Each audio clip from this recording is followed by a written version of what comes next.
Blog Talk Radio.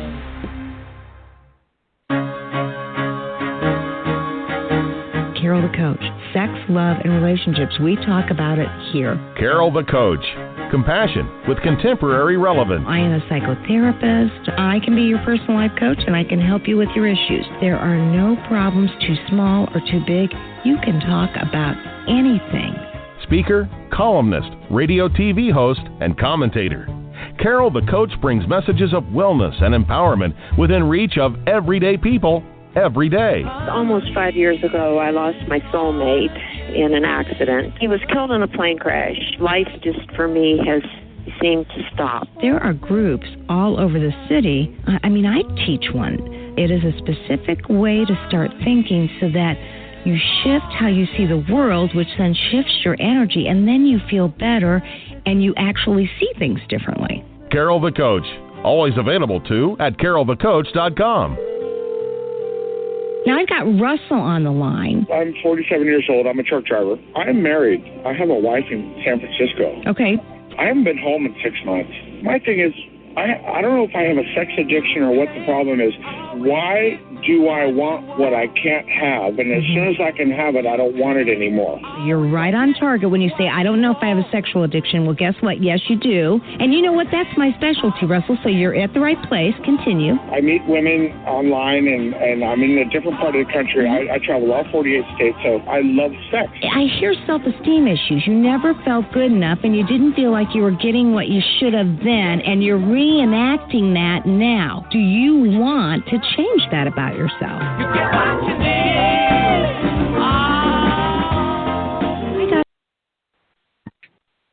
I always get interesting emails, and I'll tell you what, I so appreciate them because one of the things I know about this show is that it can be difficult to call in and ask questions for fear that someone might recognize your voice. But I'm telling you, we do have 600,000 open downloads a week, and I've never run into anybody who was discovered via this show.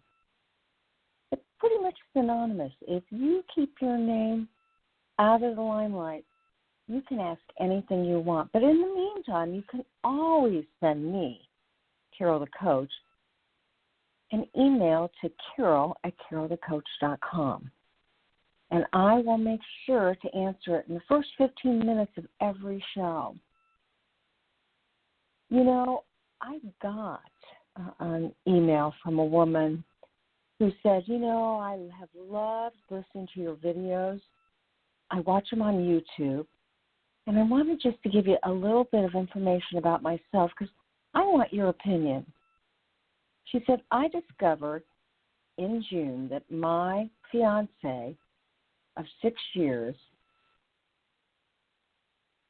had a sexual addiction.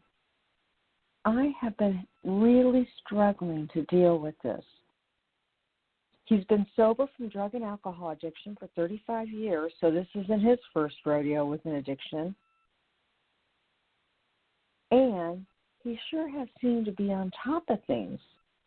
So I was shocked when I found out that he had this sex addiction. You know, he travels for his job, and he can be away from home, 250 plus days a year. When he made his initial appointment to start seeing psychologists for some issues that were causing him stress, I had no idea that it would be sexual addiction. And she said, you know, Carol, his addiction is to live webcam models. What really makes me mad is that they seem to exploit him as much as he exploits them. And when he doesn't contact them, it's like they have some sort of spy system where they can contact him from additional sites. We've blocked everything we can, always on his new email addresses saying, hey, let's talk. I miss you. Come back. Carol, what would you suggest? how do we remove them from his email? Like I said, we've already changed email once. Yours truly, and then she gave me a name, which of course I am not going to repeat. You know, this is kind of difficult for me to answer because I do believe that we have a lot of technology that actually can create ability of being able to capture keystrokes, look at websites. You know, for all I know, they could have implanted something on the webcam itself to take pictures of whatever he's doing, even though he's changed his email address. So I guess what I want to say to you is you probably should shut everything down, and the two of you should share an email address. And you should see if that in some way helps to solve the problem. Because I get this. You know, live webcam models are like prostitutes in your office, in your room, in your living room. I mean, it is so invasive. They're so addictive. And I give him lots and lots of credit for wanting to rid himself of this sexual addiction. And I give you a lot of credit, too, because one of the things that we know is that there is hope and healing in the aftermath of betrayal trauma. And tonight we're going to be giving you resources and tips to help support your journey forward, as well as it's great for sex addicts to listen to this information, too. I am having my good friend and colleague, Mari Lee, on. She's a licensed marriage and family therapist, a certified sex addiction therapist, and she is internationally recognized for her work with sex addicts and their partners. She's a business coach. She's amazing. She is the founder of Growth Counseling Services, and she has a recovery practice located in Southern California. So, you know, this woman does it all. And she's written some really intensive, helpful books for partners. And there is no doubt about it. She co-wrote a book with Stephanie Carnes called Facing Heartbreak to Recovery for Partners of Sex Addicts. And she wrote Healing Betrayal, First Healing Steps for Partners of Sex and Porn Addicts. And she's got a book coming out. I've been hearing about this for a while. I cannot wait. It's The Gift in the Wound, Stories of Hope and Resiliency for Partners of Sex Addicts. And it should be out next year. So, you know, beyond her clinical work, she's known as the counselor's coach because she is a trusted business coach that helps therapists to create multiple income streams and develop successful private practices. And, I mean, I use a lot of her material. She's amazing, and she's got such a business sense about her. And what I love most of all is, like, she is on it when it comes to legalities, when it comes to everybody being protected. She takes this work incredibly serious. And so I'm so lucky to have her on the show so that we can talk about the importance of intentional self-care for partners of sex addicts. You know, she and I both really believe care is the antidote for partner betrayal. And when this kind of thing happens to a partner, it is essential, crucial, and imperative to help the partner to stay focused on herself so that she can do the things she needs to do to heal.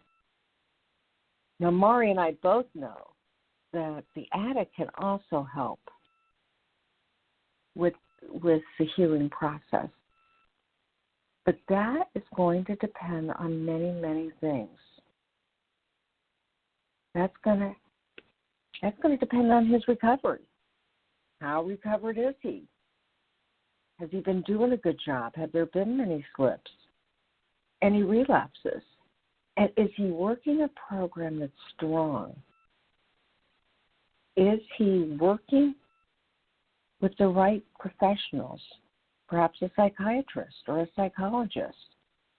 You know, have they done the formal disclosure? And are there safety boundaries in place? So I can't wait to talk about these important issues because, you know, I have a couple of different types of clients. The men I work with are very well-intentioned. They work incredibly hard. And there is no doubt, since this is a process addiction and one of the toughest to beat, they do many times struggle. I don't mean that they relapse, but I am saying that they struggle and they need their tools. They need their resources. Karn said it the best when he said they need a whole committee to help them work through their issues. And then on occasion, I will meet somebody who seems to fly through recovery. They aren't struggling. They don't have urges and cravings. They're so excited to be in recovery that it's almost as if it produces another dopamine high to replace the dopamine high they experience with their addiction. And I sure do wish that this could happen to everybody. But I also know that it's not a time to get cocky because truly one of the things that can happen is that once you begin to feel like you got this and you got the addiction by the tail, it can come back and bite you because you got a little complacent. You got too familiar with thinking that it was easy. And so for men and women that don't have that initial struggle, they really have to keep watching. They have to watch what's in front of them. They have to watch their back, and they have to do it a day at a time. That will really be beneficial to them. And no doubt, this is a relational issue. And since recovery is not just recovery from the addiction, but it's also a relational recovery for the family, you have to be able to do both. You have to do that dance. And that's way different than it used to be. Because, of course, we used to tell people to stay on their side of the street, and we had the partners working on one side, the addicts working on the other, and they did their separate work, and now we know they really can't help each other. She can help to hold him accountable by deciding what needs to happen to keep herself safe, and he can help her to heal by showing empathy and communication and, you know, really not running and hiding when there's conflict. Because we all know this brings out lots and lots and lots of conflict. Yes, I'm Carol Jurgensen-Sheets, and I'm Carol the coach, and I have been doing this, I think I'm on my 6th year, soon to be 7th, I do believe, in April. And we really know that information is power, and that's why I interview the experts. And Mari Lee is one of them, I guarantee you. She's really an incredible personality in this field, clinically, coach-wise, and she has her own story, and she's going to be willing to share that with us tonight. So I'm wondering what kind of questions you might have. Do you need to email me at carolthecoach.com so that I can answer them on podcast? You know, don't hesitate. And imagine that I'm your own personal life coach and therapist, and I'm here for you. I mean, how lucky is that, right? You got your own personal psychotherapist and life coach available to you just to be able to help you with any questions that you have. The joy of the show is that I definitely get to work with you by interviewing guests and bringing out some of your very complicated and personal stories. And then you can kind of pay that forward. Share it with people that you are in support with. You know, the support groups are available, and they are wonderful, and you don't have to do this alone. So with Mari's help and my help and the rest of the guests that are on this show, we are here. So I am so excited to have on Mari Lee. Mari, welcome to Sex Help with Carol the Coach. Hi, Carol the Coach. I'm so happy to be here. Well, I was excited to get you this week because I realized you designated this week for something really, really important, and I appreciate you coming on and helping our partners figure out what intentional self-care is all about. Oh, my goodness. It's my sincere pleasure. Glad to be here and always happy to offer some support to the partners out there. You know, having been a partner myself, I understand the struggle and very glad to give back. Well, you really do, and we both know that for some partners, for many partners, the discovery and dealing with active sexual addiction, or even men or women that get into recovery, there is this aftermath of trauma that occurs. And that's why I thought it was so important to be talking about intentional self-care. Now, you mentioned it yourself. You've actually lived this life. Will you just share a little bit about your story before we talk about the 12 tenets of what I call self-care that you've outlined? Oh, I'd be happy to, sure. Well, in brief, I was in graduate school, you know, a million years ago now, and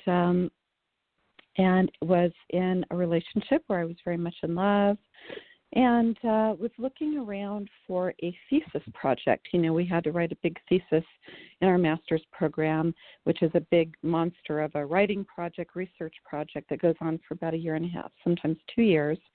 And I was sort of wondering, you know, what I might write that on. I thought maybe I'd do that on foster care kids because I'm a former foster care kid and, you know, something like that. But during that time, I discovered that my significant other, somebody that I was very much in love with, was severely addicted to pornography. And I'm really not a prude. I'm more of a live and let live type of a person, Carol. So although pornography is not something that I support, you know, because of human sexual trafficking and that industry, and it's not something that I had really ever been interested in dabbling in or using in my sexual relationship. I didn't have, you know, it's not in my character to police somebody's sexuality, but the deception, the constant gaslighting, and the sheer volume of pornography that was being hoarded and looked at was devastating for me. And it led me, the gift in the wound, I would say, is that became the focus of my thesis. I looked around for information, again, this is many, many years ago, for partners, and there was just nothing out there at the time. There were no workbooks. There were no books that were out there. I couldn't find a group. Everything was really focused on the sex addict at that time. And so I thought, well, you know what? I'm going to do research. I can't be the only woman in the world who is feeling devastated by this, what I didn't know was an addiction at the time, but this compulsive collection of pornography and the lying and the deception, the gaslighting that is undermining my self-confidence as a woman, as a partner, and just as a human being ambulating through the world. I just didn't get it, you know. So that took me on a journey of a couple of years going through the CSAT training program and getting connected with other women who had gone through, and men who had gone through, you know, the same trauma that I had experienced. And I can look back on that now, Carol, though at the time I could never have imagined, you know, myself saying this now. I look back on that now, and I really do see it as a gift because it really helped me plug into areas of my own life that needed some healing, some growth, some restoration, and some examination, and also really helped me look at the ways that I overcompensate in relationships, and really just had very, little understanding about boundaries and consequences and how to find my voice and all of it. So it was a journey of intentional self-care that I'm grateful for now, but it was certainly hard at the time. Well, and it sounds like you really had an interesting family of origin background, and so you may have missed some important things right off the bat, and you decided to make up for it once this occurred for you. I mean, you really did take this situation and grow exponentially from it. So I'm going to talk about some of the theories that you believe are imperative for intentional self-growth. You said something about you need a specialized therapist. Tell us a little bit about that. Right. So when part of my own self-care, right, investing in myself through my healing process was going to therapy. And that was the first time. Therapy, of course, we know, Carol, is part of our graduate program. When you go to graduate school to become a therapist, part of the requirement is to get a certain number of hours of therapy. And so I was very new to therapy and really was enjoying the process. But I realized that once I had found this discovery, my therapist, though he was a very good therapist, and I'm still very grateful for the work that I did with him, really was perplexed. He just really didn't have the tools, the information to assist or support me. And a lot of it, he did a lot of good attending and listening, and I was greatly appreciative of that. But I was longing for something more. I wanted information. I wanted to learn about the brain, what was going on in the brain with pornography, and I wanted to understand, an anxiety disorder and just a lot of things that I felt that I needed to work with a specialist. I sort of think about it like, if I have a problem with my eyes, I'm not going to a chiropractor. You know what I mean? If there's a problem with my feet, I'm probably not going to the eye doctor. I'm going to look for a specialist to help me. So part of intentional self-care is to work with a therapist who has specific training in sexual compulsivity and pornography addiction and betrayal trauma.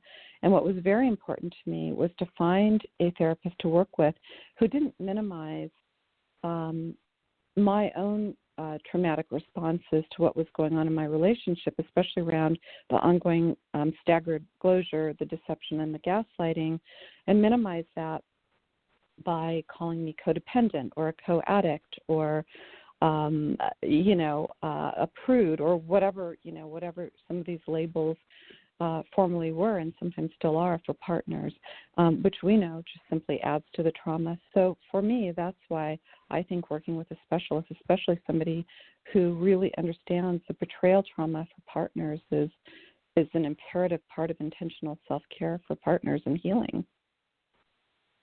So, Mari, obviously right now between organizations like ITAP and APSATS, we do understand about betrayal trauma and we do understand what a partner needs. But 10, 15 years ago, that we really only had information about a sex addict. So how did you get your needs met? I mean, you knew this man was doing his best, but he didn't necessarily get it. So what did you do next?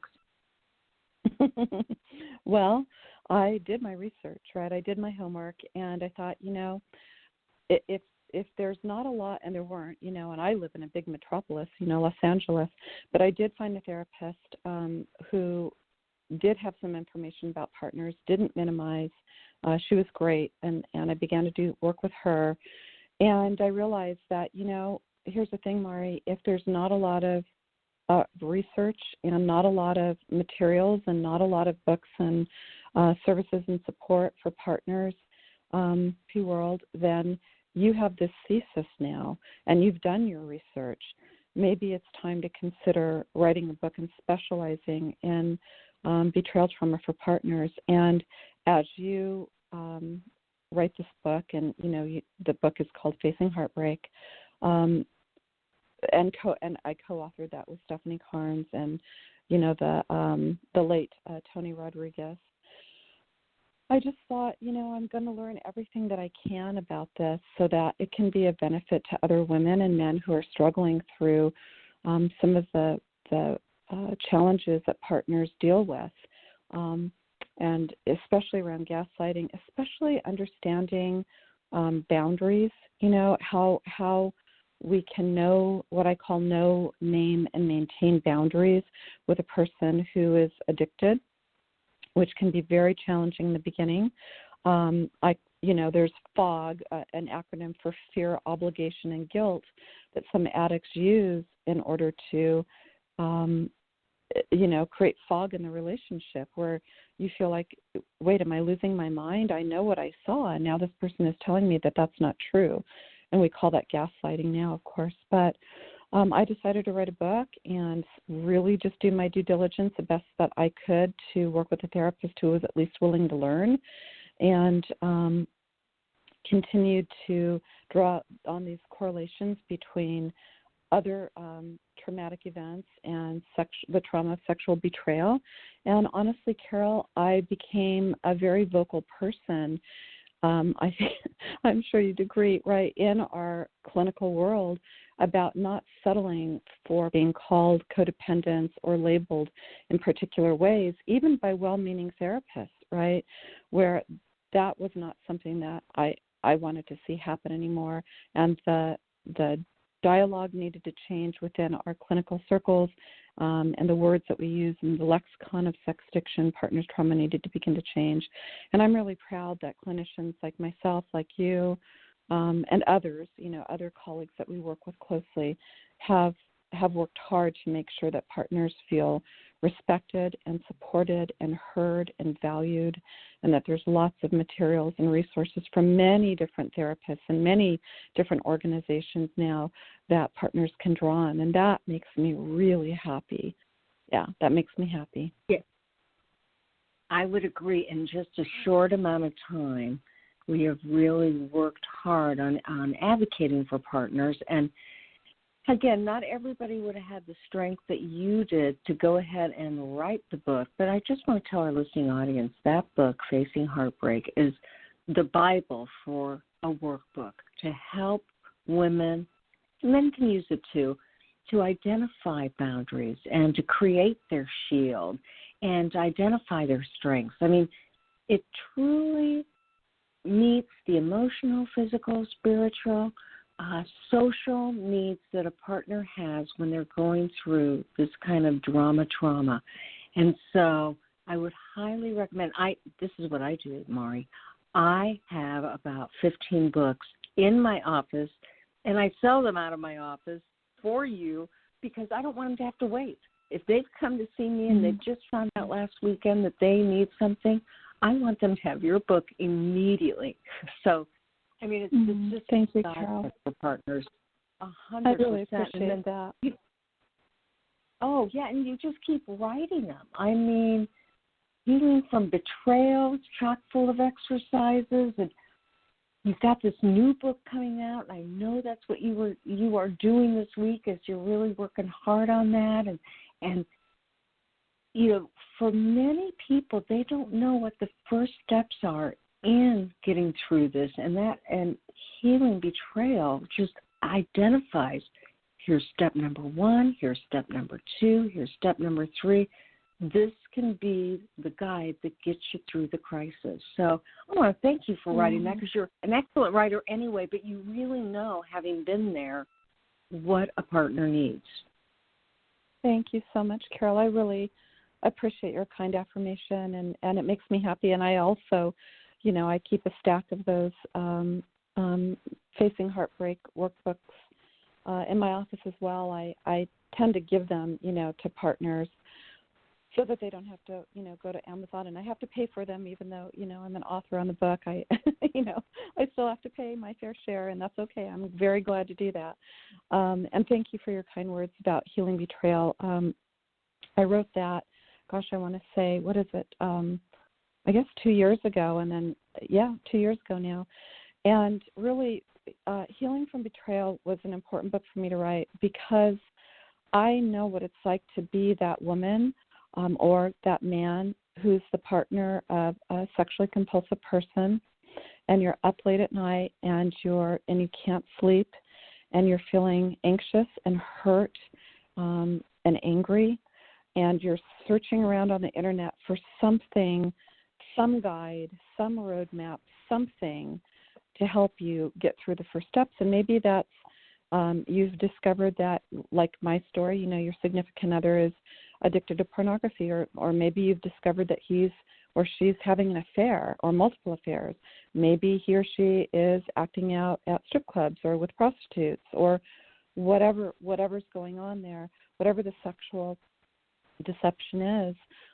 Healing Betrayal is an ebook that I wanted partners to be able to hopefully find on the giant internet, but if they happen to stumble upon this ebook that, the wee morning hours, they could download that and have a roadmap right at their fingertips of this is the first thing that you need to do, and now here's the next thing, and, an explanation about what sex addiction is and what it isn't, and resources and the whole thing. So I really am glad to know that partners are going to be served and supported by the materials, that I've been fortunate enough to create, and I'm very honored to know that they've been received well by, of course, our clinical community, but more importantly, by hurting individuals that are really in need of healing. So that makes me happy, and that's part of intentional self-care.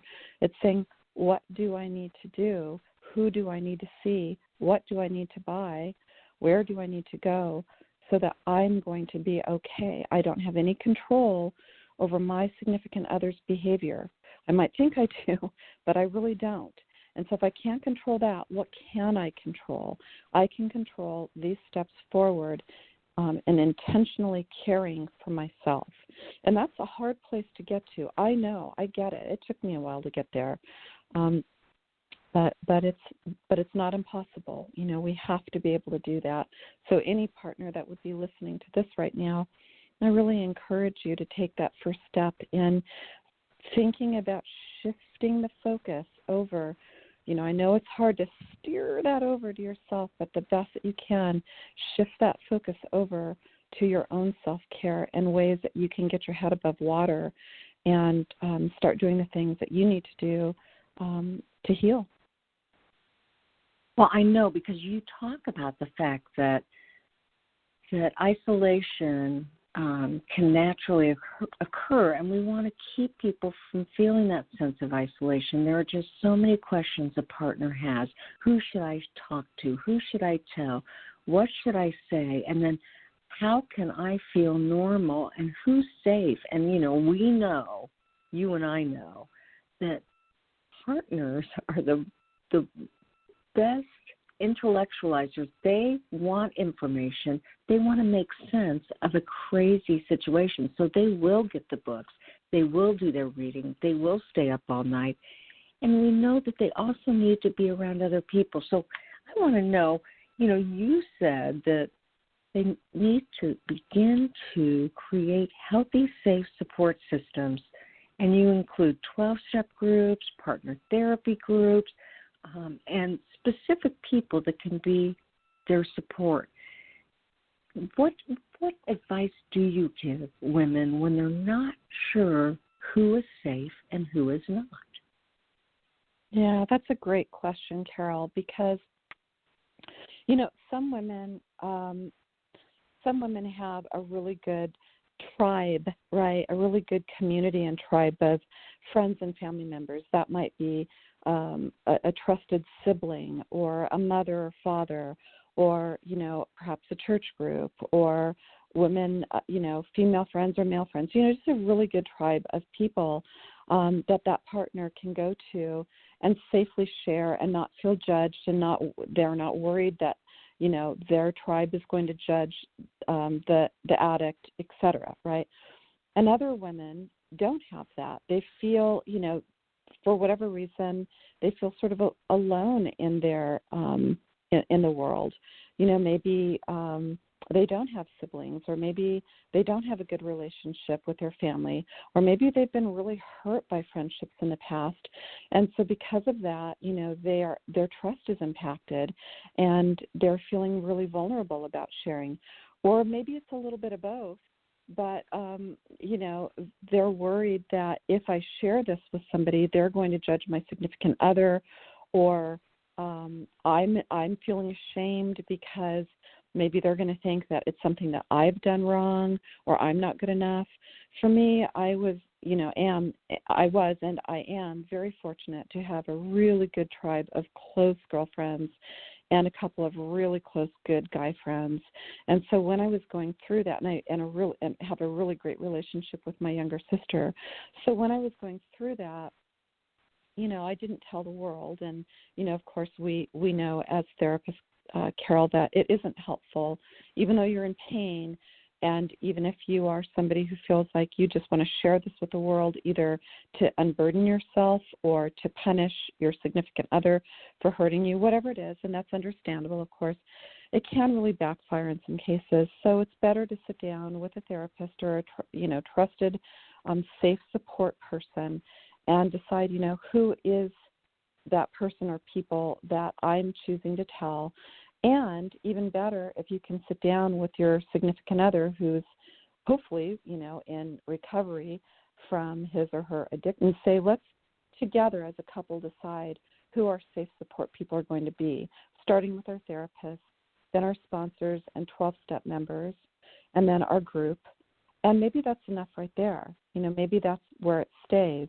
But eventually, especially if there's a therapeutic separation in the beginning or whatever that's looking like, there may be a couple of friends or family members that need to be told. And then working with a therapist, or if you don't have a therapist, really writing down a plan of action instead of just sort of blurting it out, maybe something that you'll regret later, is very, very wise to do that. And again, you have to decide, who your safe people are. For me at the time, I wish, hindsight is always 20/20, and of course there weren't any materials or a lot of guidance for partners back then. And so because I had, really and have really close girlfriends, I shared with my sister and all of my girlfriends, And now if I could go back, I would share, caution my younger self not to do that, because it's a big ask for my dear friends not to then have had judgment for him, right? And not to have sort of passed judgment and been very upset. And it just sort of made things more difficult, So choose wisely the people that you're going to share this with. And if you are in a place with your significant other where he or she is willing to go to therapy and stay in recovery, it's really important to discuss a plan of action, if you can, with that person so that there's an agreement on who you'll tell. And there's a whole roadmap in Facing Heartbreak, Note how to do that. We're not just sending you out in the world without any tools. There's a plan that you can put in place. Well, and I know you and I both believe that for a partner to really determine what she or he needs to do, they have to know to the best of their ability the truth. And formal disclosure is one of the best ways to get the truth if the partner feels that need. I mean, I always defer to the partner. It's whatever you want as a partner. Yeah. However, it really is a wonderful opportunity with a trained professional to go through the guidelines of a formal disclosure, both for the addict and the partner, so that they do get the truth and they are able to talk about what today is going to look like and tomorrow, Tell us a little bit about how you do disclosures, because I happen to know how you do use disclosures. I use your materials, but tell our listeners why you think it's so important to do them in a formalized way. Yeah. Thank you, Carol. So just in case there's maybe, one of your listeners, I know your show is really popular, Carol, and I'm so thankful we have your show here in the world. It's just such a resource. If there is a person who's listening, and this is maybe something new they've not heard of before, when you're working with a sex addiction therapist, somebody who specializes in sex addiction, like a CSAT, for example, a certified sex addiction therapist, part of the recovery with the addict, and I work with both partners and addicts, by the way. I think because I've written so many materials for partners, sometimes people, for good reason, think that I just work with partners, but I actually work lately with more addicts than I work with partners, and I love working with addicts as well. But one of the things when I'm working with an addict is, and I let he and his partner know, one of the things that you'll be going through if you choose to do this would be what's called full formal disclosure, and that's where we take you through a process of disclosing all the secrets, putting everything out on the table in a particular way. So he's not, for example, disclosing, intimate details of the sexual encounter or describing intimate details of body parts or anything that could leave the partner in more trauma. But he is taking full ownership of people, places, and things, money spent, timelines, unprotected, protected sex, every single act of infidelity that has happened in the course of their relationship.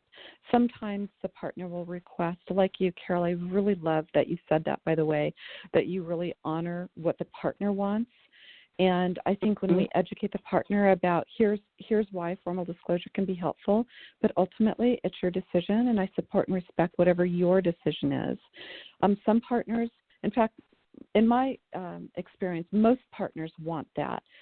Some partners, if it's been decades of gaslighting in the relationship, they'll even request a polygraph, which is not unusual. Some partners don't want that, by the way, and so we need to respect that as well. Once we do the education around that, we do need to respect if that's not what they want. And so formal disclosure can be a traumatic event, an anxiety-provoking event for both the addict going through it and the partner, of course. Even though there's a relief in hearing all the secrets laid bare, just sitting in that formal disclosure meeting for the partner can be quite traumatizing, even if she knows all of the secrets because she's discovered something, right, Carol? It's still it can be a very activating and traumatizing event for the partner to rehear all of this. So that's why it's very important to work with a therapist. You talked about having my materials. I created that formal disclosure packet for therapists because so many therapists were going through the formal disclosure process with clients, well-meaning therapists, highly trained CSAT therapists even, and they just had no roadmap. They were kind of flying by the seat of their pants, not really understanding that there's what I call, there are 4 stages to disclosure. And, of course, every disclosure is different. There's not just one golden rule for all disclosures. We have to meet the couple where they're at. But we still need a roadmap to really bookend and guide that couple for I think it's only ethical to do that and to meet the highest standard of care. So first we want to make sure that the couple is prepped, and so there are worksheets that are filled out, and of course each person in the coupleship is working with their individual therapist. The addict is preparing a sex history timeline and the disclosure letter. The partner is compiling a list of questions that she might have. The therapist is working with her to help her reduce trauma, to help her get grounded, to help her find her voice, to help her find her center, and a lot of other things we do with partners. And then we move into, of course, the second stage, which is the actual formal disclosure meeting, where both the partner and the addict's therapist are involved in the meeting. And there's a whole process around that. And then the third step is the partner then writes her what's called an emotional impact letter. And again, we do due diligence as therapists. We don't shortcut the partner on this. We support her. There are worksheets that are filled out. And then we have our emotional impact, how the addict's behavior impacted the partner. So we sit down in a meeting and dedicate that time for the partner among healing witnesses. And then finally, we've got what's called the emotional restitution letter, which is where the addict, really that's his letter of atonement, apology, ownership, and all of those things. And again, that's a dedicated meeting for the couple. So when done with sensitivity and compassion and focus, formal disclosure can be a beautifully healing, really a beautiful healing time for the couple. But you have to walk that couple through it very carefully, very thoughtfully, and frankly, therapists also really need to make sure that they are doing their due diligence around their own liability issues. You want to think about, have you made sure that the couple understands that they don't have to go through formal disclosure? Have you, in writing, made sure that the couple understands that you cannot promise that the marriage or relationship is going to stay intact after formal disclosure? Yeah, survive. Right? So all of those, exactly, survive that.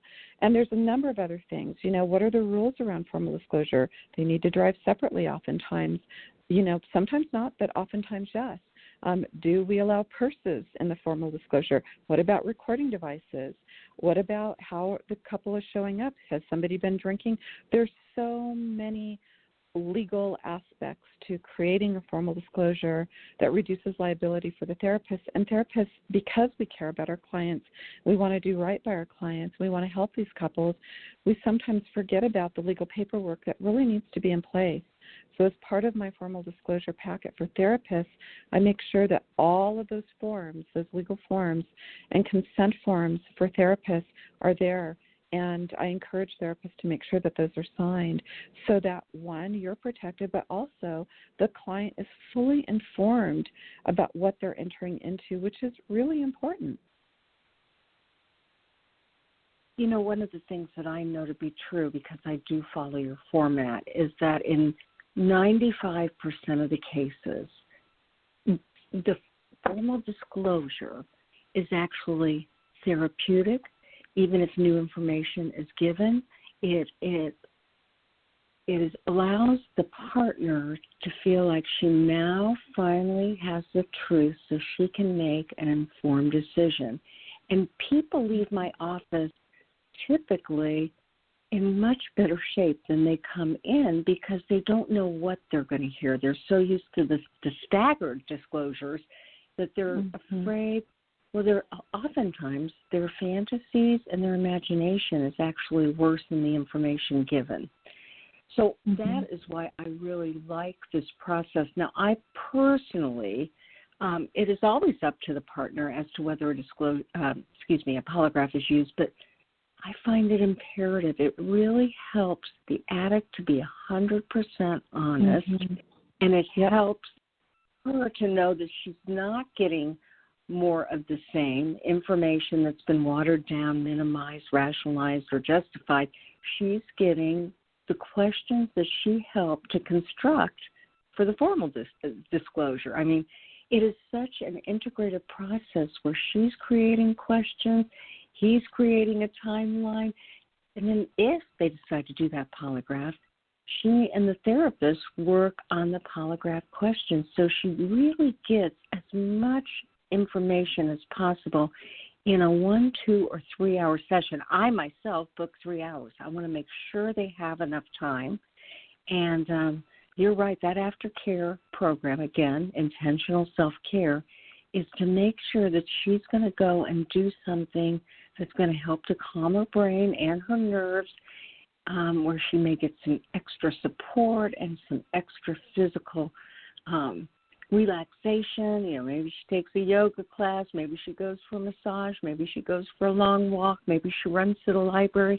I mean, truly, it is a process that takes all day from start to finish. And again, for any therapist who's listening, this is what I really advise is necessary if the partner wants it. You and I both said she may not want it, and that's absolutely fair too. Maybe she's avoidant. Maybe she's scared. Maybe she thinks her brain is so filled with information she doesn't want to add anything else to it at the present time. That is up to her, and it empowers the partner. And I think that's intentional self-care too, is it not, Mari, when we give partners voices? Oh, absolutely. Yes, beautifully stated. I think that's the first thing that I let a partner know is, you're the expert in your life and your relationship, and I'm an expert in my clinical field. But together, we're going to link elbows, and we're going to be a team together, right, where your voice is just as important and more important than my voice in this room. This is your time. I have tools, and I have, materials and skills and psychoeducation and, all the things that we come equipped with as licensed clinicians. But your voice needs to be the voice that fills this room.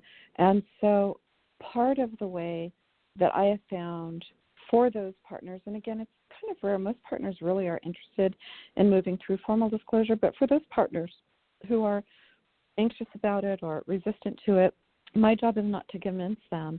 My job is just to help to make space, create a safe holding space so that they can explore that resistance and see what's, really informing that and see what that looks like for them. And oftentimes there's just so much good stuff that we're able to heal and discover, and through that process even of resisting, formal disclosure. So our job is not to convince anyone of anything. Our job is to hold space and provide tools and education and all of the good healing work that we do.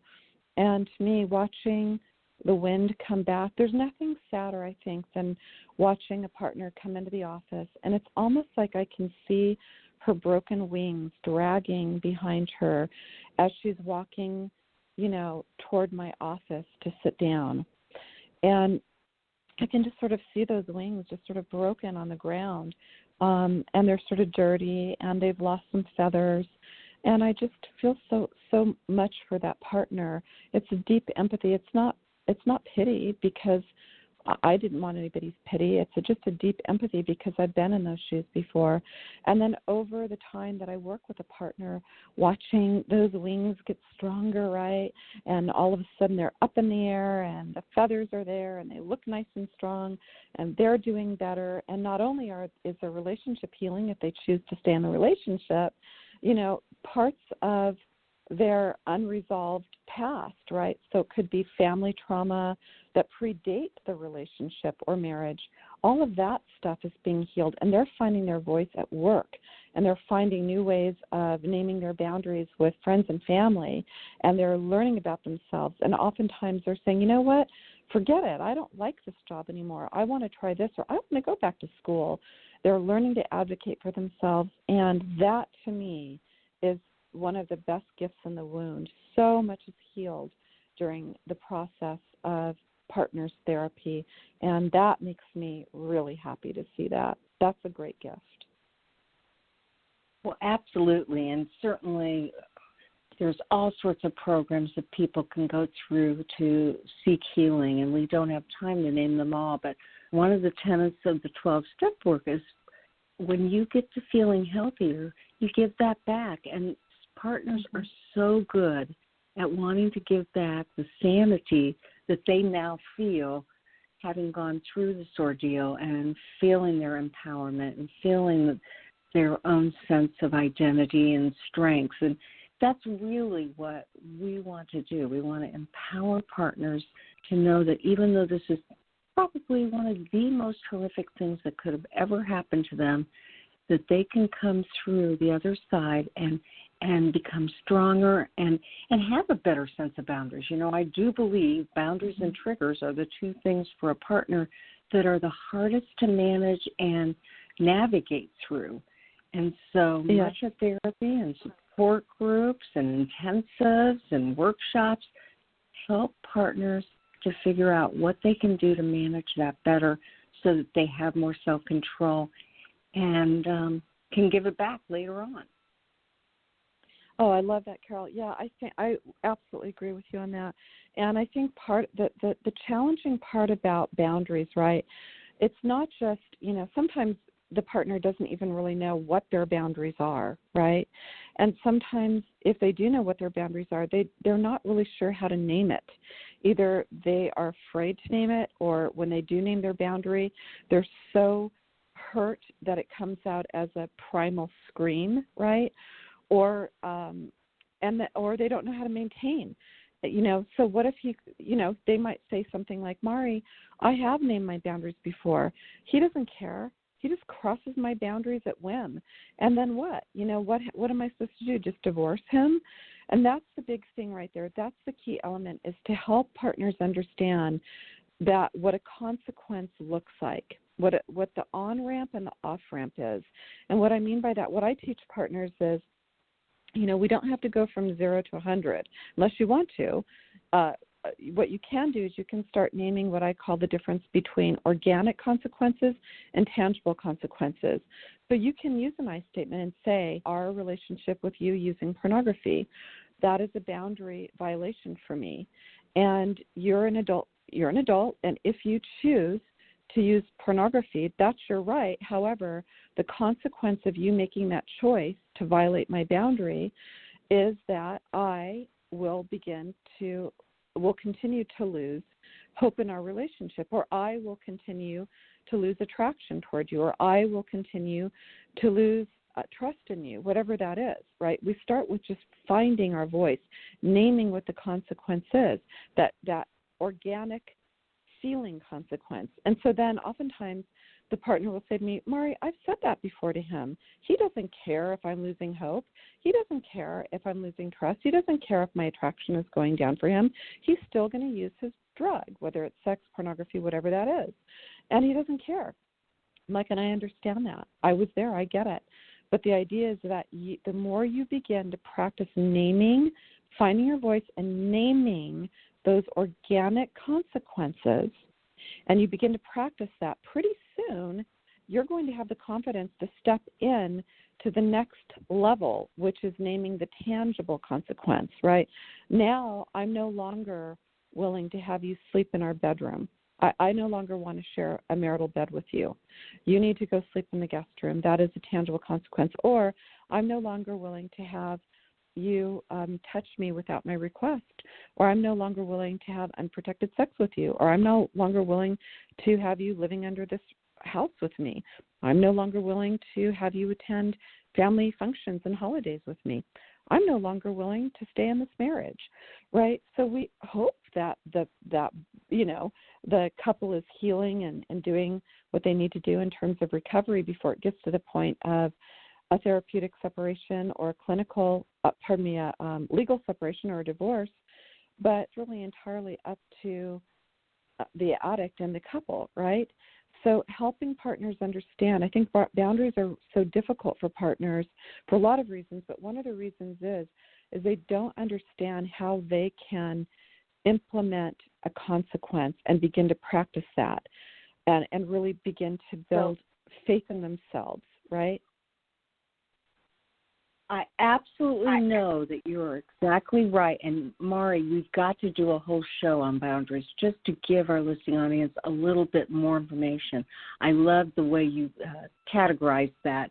And I want to remind our listening audience, because we're at the end of the show, Mari has a website, and you can buy her books through Amazon. You can probably go to your website, can't they?